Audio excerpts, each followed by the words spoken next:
Welcome to the Vocal Freedom Podcast. I'm your host, Leigh Martyn Thomas. Join me and my guest speakers as we discuss their journey with their voice and how they use it to support their passions and professions in media, education, and the performing arts.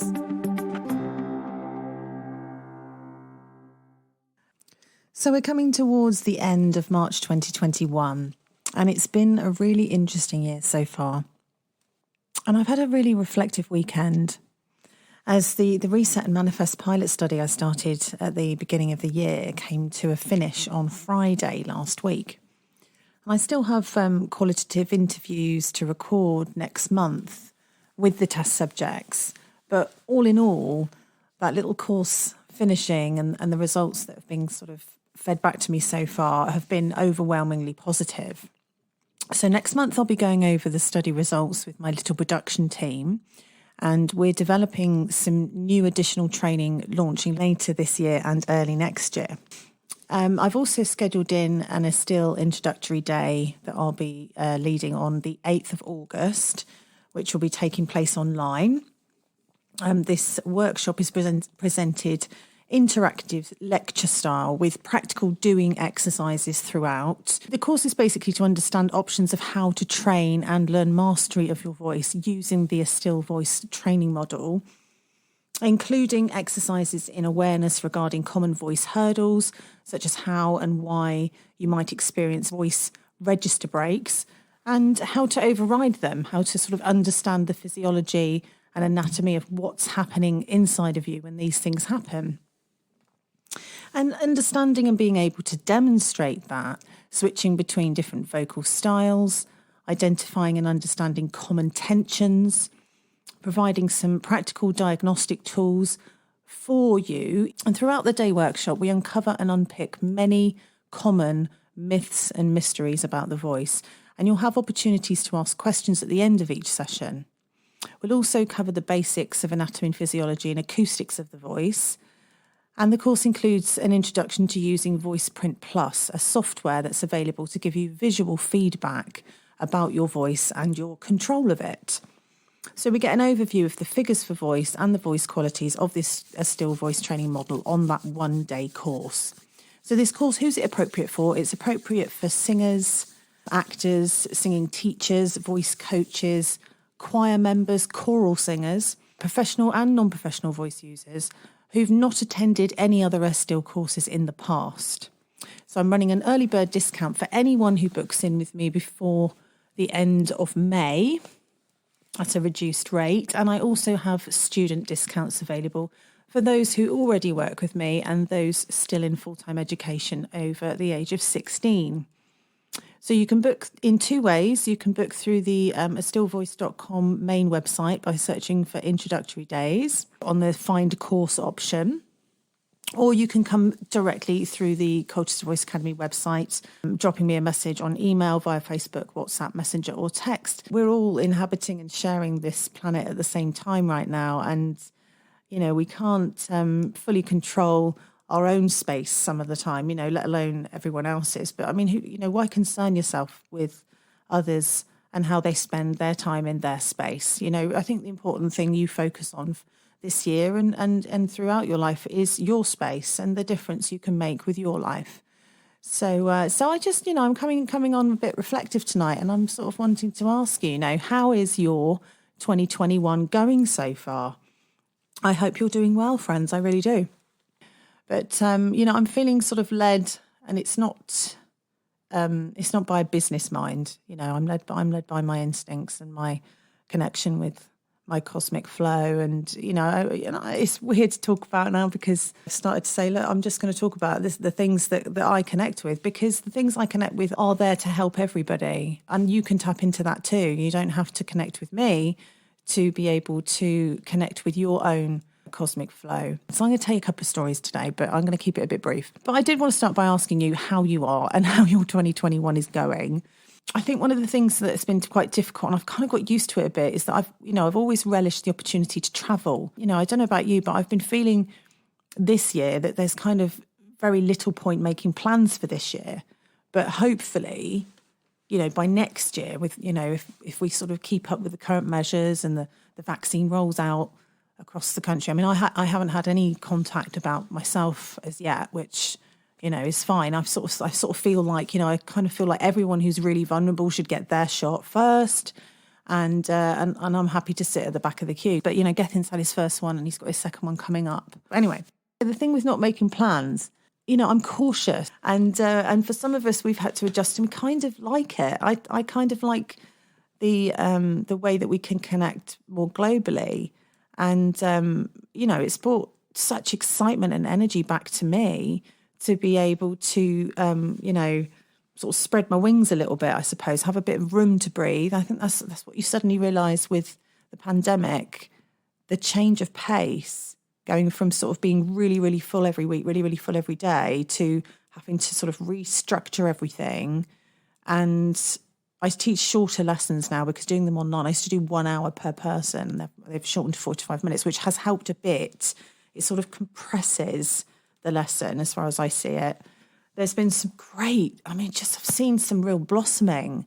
And I have to say, I think one of the things that really has come across that I just want to share with you is working with younger singers online when they feel really comfortable in their own space at home to sing out and sing with joy and sing with expression, and they feel supported and they feel confident because they know they're in a nest where they're safe, compared to some students who don't feel that way in their space, and how much that makes a difference.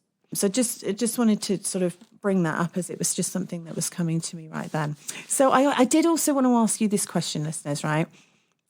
If you're missing going out, like what are you missing about going out? Is it live music? Is it live theatre? Is it the travelling? Is it the dining out? Is it the, visiting the cinema with a friend and some popcorn? But people aside, what are the places that you are longing to go to when this is over? When it's safe to. What is it that you miss the most? I'm just interested to sort of know, who's listening, what type of live entertainment are you missing the most? If you could have your best night out ever later this year, where would you go? Who would you be there with? And what would you be doing? What would you be listening to? So I'm just really interested to know what people are missing the most, and that's completely individual. So please send me messages. I really want to ask you this. So for me, I'm really looking forward to experiencing some of those sort of smaller, intimate venue gigs again. When you see one of those sort of jaw-droppingly great acts in a small space, where everything's up close, the band is on the stage, the artist chats to you all like they're just sort of having a gig in their living room. You know what I mean? The venue I really like for that in London is the upstairs in the Hippodrome Casino. There's that little theatre bit that they have upstairs. And I've seen a couple of brilliant people there. I saw Christina Bianco there when she was over, and I think that must have been about sort of 2017, I think. And she's that, if you remember that American singer she had a video that went viral that year when she did impressions of all these different famous female singers singing Let It Go from Frozen, because it was like when everybody was covering Let It Go from Frozen. And she decided, to sort of sing different lines as different singers. And it was really, really, really clever and really funny. So I went to see her there and sat at a little table, and she was hilarious. And her impressions were amazing. And this was one of the really key things that I took away from that, was how important those little physical attributes of taking on the characteristics were, alongside obviously the voice shape and the voice itself. But anyway, Christina Bianco, amazing. I'll put a link in the show notes to that video, because you've got to watch it if you haven't seen it, because it's amazing. Anyway, I saw her there, and also Jeremy Jordan, of course, the amazing Jeremy Jordan. I went with a previous client. We had tickets, and we got there really early so that we could queue, so that we could literally make sure we were in the front row, because it was one of those places you didn't get an actual number on your ticket. And when I'd been previously, there were tables and chairs. But when I went for Jeremy Jordan, because they were obviously sold way, way, way more tickets, I walked in the room and they just put these rows of chairs out. There were long rows, because it's like a wide space, that's not very deep. And through these wide spaces, I don't know how many rows there were, but I was like, right, quick. And I was like, I kind of couldn't get into where the front row bit was because the end of that had already been filled. So we went into the second row and we were kind of like bang in the middle of the second row. And it was like the best view ever. It was like the best view ever. And that was like an amazing night because when we were in the queue, because I said we got there earlier, one of Jeremy Jordan's team, this very keen, charming American guy, came up to the people waiting in the crowd or waiting in the queue, where we were, and said, Jeremy's going to be taking questions tonight. So if you'd like to write your question down, then, he's just going to pick some at random, so just ask him anything you want to know. Keep it interesting, right? So, okay, very nice, very English. Thank you. Okay, yes, I'll think of something. Bye. And he goes off and he gives off these bits of paper and he's got pencils and he's hanging around chatting to the younger people. I'm like this older person, right?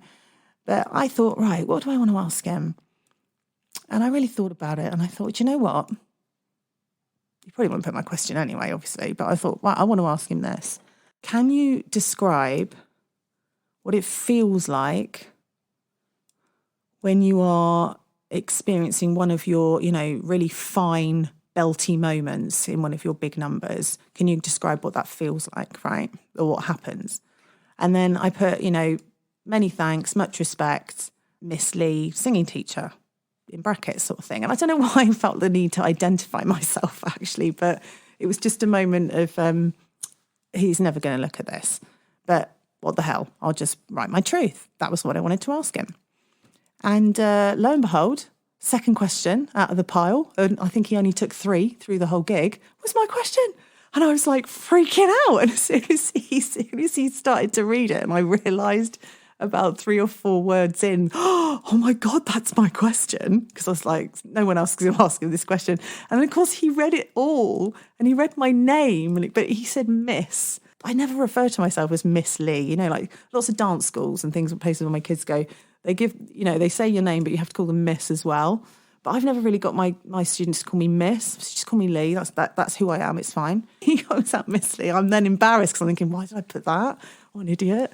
And maybe he thinks that's my surname. But the thing was, when he read the first sort of bit, I could not keep my excitement in. So my sound that just sort of escaped was like I'm not going to do it now actually because I'm recording really late. But I did a woo, but like a really loud one. If you want to watch this, if we are friends and connected on Facebook, you can actually watch the video because I got Catherine to record the live stream from a video camera to a laptop. So it's really rubbish quality, but you can see this moment. It has been captured. And he reads it out and you hear me squeal. It's so embarrassing. Anyway, that was a real moment because I was when it happened and I wooed, he looked at me and he went, oh, is that you? And I went, yes. And that was it. I'm just like a quivering, heart is in my mouth, smiling, gooky mess. I could not hide, I've admired this singer for many years at this point, and I just thought he was incredible. He is incredible. In terms of me feeling like the stars aligned, that was just weird. Loads and loads of people. He had a big pile. When he went back in, he had a massive pile of these, little notes. And I was thinking, you just don't think your thing's going to get picked out, do you? Of course not. But he did. And it was just like, I don't know, it just felt pretty cool. And then also what happened was the next question that he took turned out to be from Jonathan Bailey, the actor. He'd just been cast to play Jamie in the last 5 years. They were doing a sort of little run of it in London. I think it was him and Samantha Barks, I think. So anyway, yeah. Little venues and little gigs like that where you get these moments. Obviously, I'm probably never going to get a moment quite like that again. He's an amazing person to go and watch live in a small setting. You can almost get lost in the beauty of it all. Those are the times that I miss the most, I think, when you're just completely lost in somebody's weaving their magic on stage right in front of your eyes. And you get pulled in and it's an amazing thing. So, those massive stadium gigs, they're a whole other type of experience, aren't they? If you've ever been to a massive stadium gig. So I wasn't going to keep you too long on this episode, but all this stuff comes spilling out of me. So I did want to share this, actually, that what I've got coming up. So I've got some great episodes coming up of the podcast with some members of the community who've taken part in the recent Reset and Manifest course to discuss their voices and share their individual wisdoms and stories. You know, I'm sort of so excited to be soon. I'm catching up with some of my oldest friends from my school days back in Durrington. And I reconnected with an old friend from Durrington who put me for a couple of lessons, and it was absolutely brilliant. It was so much fun, you know, to just reconnect with somebody years and years and years later, and that connection to feel good and feel strong, and it was just really, really cool. So a big shout out to my old friend Neil, if you're listening to this. Anyway, so I just wanted to also say that I think as a side effect of your kids growing up, and a sort of side effect of that thing of clearing out the loft and seeing old stuff from when you were young, you get this sort of nostalgic wave to reconnect with special people from your early life. And you know, maybe that's just something that happens when you get older and you realise, you know, I had some really lovely friends that I wish I'd kept in touch with. And you know, it's not as easy. I think for kids today, they'll keep in touch, won't they? Because they've got social media and everything, but we just didn't have that. So anyway, I've been making much more of a conscious effort to message and keep in touch with the people that come into my thoughts these days. If you come into my thoughts these days and you get a random message from me, it's just because for some reason I'm feeling a connection, and I want to reach out and I want to say, are you okay?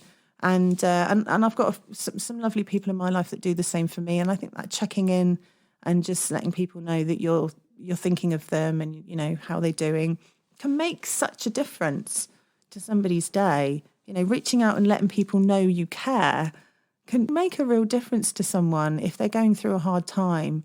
And, you know, especially the people that keep their vulnerabilities and insecurities deeply hidden because they feel ashamed or they feel weak. You know, it's difficult for some people to admit that they're struggling or that they're feeling disconnected from people because they fear that they're going to be a burden to somebody, or they're going to bring other people down, so they keep it to themselves. And, you know, how do I know this? Because I've done it myself. I think a lot of people will recognise that you do sometimes feel this sort of responsibility to just keep going and not listen when you need to rest. And that's something that I've really woken up to since the pandemic. There are times that you do need to rest. So, but also just please always share with somebody how you are and ask others how they are and take the time to listen. And, you know, if we can stay connected, it will just be a great way to keep us grounded in these challenging times. So are you enjoying 2021 so far? How does it rate compared to 2020? Lots of people posted, you know, their good riddance 2020 posts, didn't they, at the end of last year? I have to say I'm grateful for 2020. It was a real wake-up year for me. Here's another question for you. If you could time travel forward 10 years from now, so you're now in 2031, looking back at this point in time, what do you want your older self to say when asked what did they do during the 2020s? What's this decade going to mean to your life as a whole? If you look at the bigger picture, are you doing something to develop yourself? Are you career focused? Are you family focused? You know, what is it this time in your life going to mean in the bigger picture? Have any of you taken up new exercise this year? Because of course this was May, wasn't it, right? So how are you getting on with that now? And we're getting to, just getting towards the end of March, the end of the first sort of quarter of the year. Are you still driven like you were? Have you quit? Have you kept it up? The thing that you said you were going to change this year? How are you getting on with it, And if you're getting on with it, great. That's brilliant. Have you learned anything new about yourself this year so far? Or perhaps during 2020?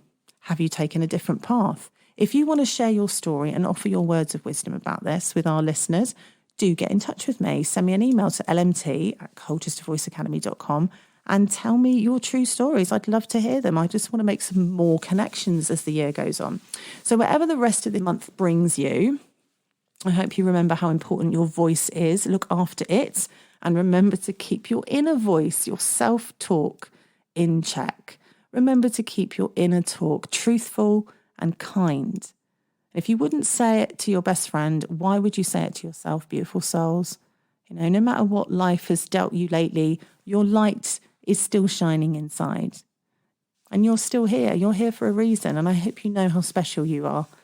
Your light can dampen to a dull glow without self-care, but in a very short time, you can bring a brighter glow back from your soul by aligning yourself and connecting with others. I will be posting some new fun episodes with some brilliant guests coming up over the next month or so. For me, the creative process is from my inner knowing, but with a view that it will land on those who need it. You know, you have a reason that you're here.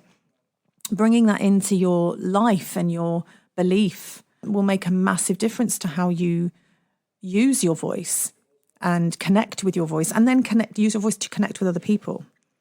You know, I mean, also in developing new stuff, I also have my experience now of teaching for this, you know, these sort of last 12 years. And my loyal clients who for some reason have, you know, stayed with me as their coach, some of them have been with me for nearly 10 years now. And that sounds like I'm, you know, either helping them very, very slowly or they just aren't very good. But that really is not the case. You know, the development I've seen with people that I've worked with for many, many years is, you know, they if they wanted to, they could go out and make some real money from their voices. But that isn't what it is for them. Connecting with their sound and their vibration and using their voice, it brings them joy in the moment, in the lessons. And then when we do shows and stuff, it doesn't have to be their job. Using your voice, whether you get paid to do it or not, it's still valuable to you. It's still helpful for your way of expressing emotion, your way of tapping into your intention. So whether you're using your voice to sing songs or to speak your truth, it doesn't matter. It matters to me that you aren't feeling locked, you aren't feeling trapped or unable to release your voice in the way that you want it to sound. I'm about meeting people where they are. I listen to what they need, I tune into that energy, and it's a whole person, whole body approach to voice coaching. That learning comes from your, you know, a mixture of your own experience and new experiences. And I think with any job, you know, there are times that you will get it wrong before you get it right. You know, you'll try something and it won't work, so you'll try something else. And I think that's the important thing with voice, because everyone is so individual, not just voice individual, but bio-individual. You know, there are so many reasons why someone might not approach that particular part of their voice openly. And there are a whole bunch of reasons that we might want to work on to unlock that. But, you know, I also want to share this, you know, the human voice and the human body, there's a lot we've discovered, but there is a lot we still can't explain. And a massive part that I've seen time and time again with high-level performers and their level of their success is they are heightened master communicators. People who very much embody themselves with their alignment, with their voice, with their intention, with their emotions, speaking or singing their truth without fear, with confidence, with a sense of release and a sense of easiness. That really doesn't come to someone who hasn't put the work in to understanding themselves. That comes from tuning into yourself and your soul's desire. And that's the truth of it, as I understand it, and I believe it from my knowing. And if you want to be the best you can be at anything, singing or not, you know, at anything, then you need to feel the best you can to deliver your best. Okay, so we all get experiences and curveballs thrown at us in life, and it's how we recover that truly matters. As my brain coach Jim says, difficult times can diminish us, define us, or develop us, and we get to decide. So thank you for tuning into my reflections today. If you have anything you'd like to share in response, you can leave a comment on our Facebook post about the episode on the Vocal Freedom Podcast page. You can email me at lmt@colchestervoiceacademy.com, or you can text, WhatsApp, tweet, or Instagram message me. I'm listening and I'm happy to connect. Thank you for joining me on the Vocal Freedom Podcast. I hope you've enjoyed the episode and will move into your day with a bit more vocal freedom, feeling that you can express using your voice and let the world hear what you have to say. Visit colchestervoiceacademy.com/podcast. Sign up to be kept informed as new episodes are published, and consider joining our online community. Membership to this will allow you to post questions to our guests, link you to show notes, social media links, and entitle you to exclusive offers from our guests. See you next time.